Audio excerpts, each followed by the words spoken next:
Okay. So, whenever you're ready, describe your first experience or the experience from last year. Okay. Yeah, well, last year we did a bird survey in the salt marshes, and we had a team of 3 people out there looking at birds across all of Maryland. But I did a section of marsh called Farm Creek Marsh, and it was a really beautiful piece of marsh.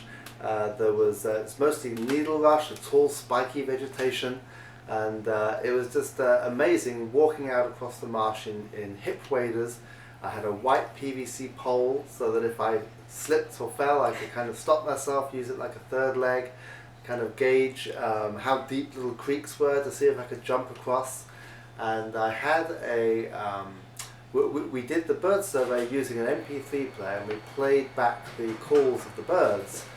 We had a number of secretive marsh bird calls on there, and I would set this up at different places around the marsh, and it was an amazing experience being out there and hearing the rails respond to the playback. So I would play a call, and then 2 or 3 birds would call back to me from the needle rush, and sometimes I would see them. The most memorable day was on a very high tide. There was a storm tide, and I was walking through knee-deep water the whole time, even beyond the normal high tide period. So I think the whole day the water was quite deep. And as I walked around under those conditions, the rails would be just flying out of the marsh. They had nowhere to run. So when I surprised them in the vegetation, they would just fly up. And I must have seen about 6 or 7 Virginia rails that day, and a couple of clapper rails. Now on a typical day you don't actually see any of the rails in the marsh, but this was it was a great way of actually seeing the birds up close. Very nice. Okay, and so then what is your favorite kind of scientific fact about the marsh? My favorite scientific fact about the marsh, I think the thing that I find most remarkable is how the amount of sea level rise that's predicted to happen this century is enough to drown all of the salt marshes in Maryland. That is just amazing to me. In just 70 or 80 years from now, we could lose virtually all of the marshes. And the reason is they're so flat, and the tidal range is actually higher than the distance between the... Oh, hang on, I'm going to have to do that again. Yeah, just keep talking, because I'll cut it yeah, and so stuff. The problem with it is that the tidal range is very narrow. It's only 2 feet. And so this means that the marshes are really flat.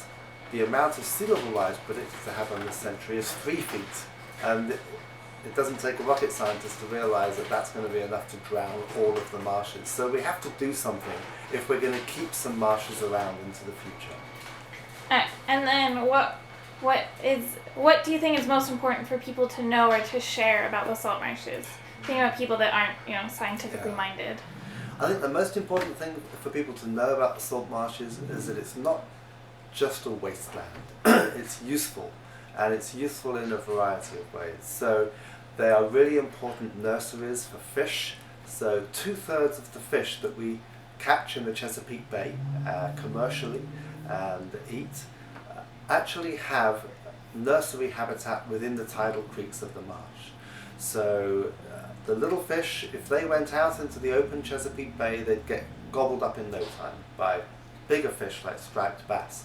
So they spend the first few months of their lives in the tidal creeks where they're protected, there's lots of food there, and if we lose these marshes and those protective nursery places for the fish, then the fisheries may well be a lot smaller than they are today. Alright, that's all